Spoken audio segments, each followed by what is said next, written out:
May kwento ako. Isa akong babae. Share ko lang ang experience ko sa aking fiancé. Ikakasal na kami this year. Di ko makakalimutan yung niregalo niya sa akin. Kasi hindi ako natuwa. Sino ba naman ang matutuwa? Dahil ang niregalo niya ay puro swimsuit na sexy. Tapos may 3 kulay pa. Black, red, and white. Ang masaklap pa doon, hindi ko naman size yun eh. Large ako pero ang niregalo niya sa akin is small. Small but terrible. Charot. Nung binubuksan ko yung regalo, tinitingnan niya yung reaksyon ng mukha ko.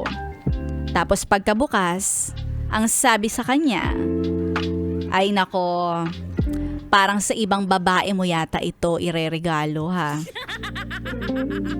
Hindi naman ako nagsusuot ng sexy na 2-piece. Ay nako.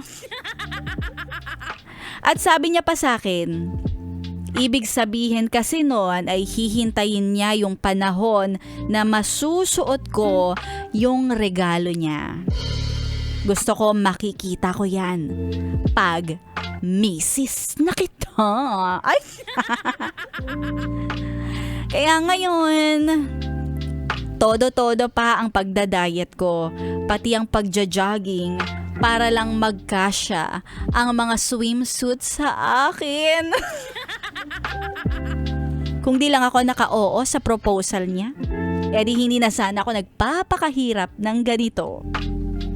Minsan naisip ko, ano kaya makipaghiwalay na lang ako para hindi na ako mahirapan sa goal na maging sexy. Pero, nung nakikita ko na ang resulta at bumababa na nga ang timbang ko, ay feeling ko, happy na rin ako para sa sarili ko. So, tuloy ang kasal. Tuloy din ang pagsiswimsuit ko. Ay!